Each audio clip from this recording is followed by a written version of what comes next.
Chapter 13. Thus the Lord said to me, Go and get yourself a linen sash, and put it around your waist, but do not put it in water.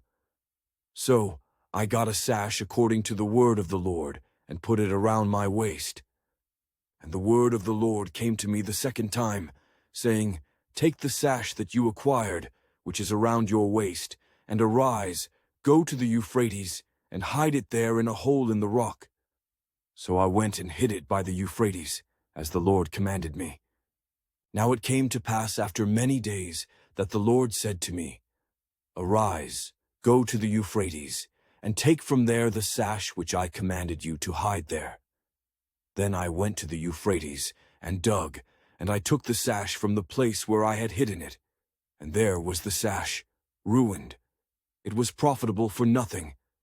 Then the word of the Lord came to me, saying, Thus says the Lord, In this manner I will ruin the pride of Judah and the great pride of Jerusalem. This evil people who refuse to hear my words, who follow the dictates of their hearts, and walk after other gods to serve them and worship them, shall be just like this sash, which is profitable for nothing.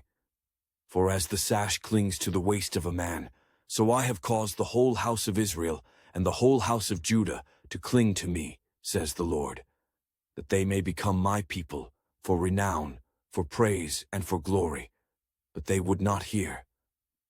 Therefore you shall speak to them this word. Thus says the Lord God of Israel, Every bottle shall be filled with wine. And they will say to you, Do we not certainly know that every bottle will be filled with wine? Then you shall say to them, Thus says the Lord, Behold, I will fill all the inhabitants of this land, even the kings who sit on David's throne, the priests, the prophets, and all the inhabitants of Jerusalem, with drunkenness. And I will dash them one against another, even the fathers and the sons together, says the Lord. I will not pity, nor spare, nor have mercy, but will destroy them.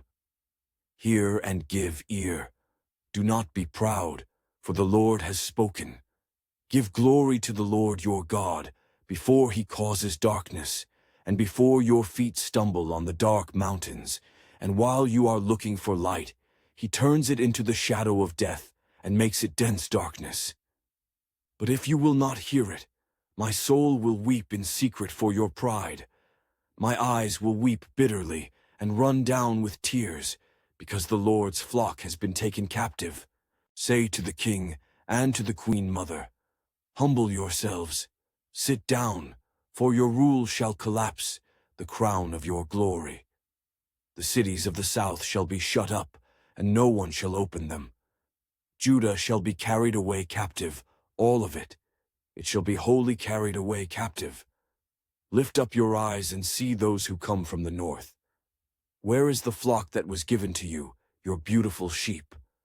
What will you say when he punishes you? For you have taught them to be chieftains, to be head over you. Will not pangs seize you, like a woman in labor? And if you say in your heart, Why have these things come upon me? For the greatness of your iniquity, your skirts have been uncovered, your heels made bare. Can the Ethiopian change his skin, or the leopard its spots? Then may you also do good, who are accustomed to do evil. Therefore I will scatter them like stubble that passes away by the wind of the wilderness.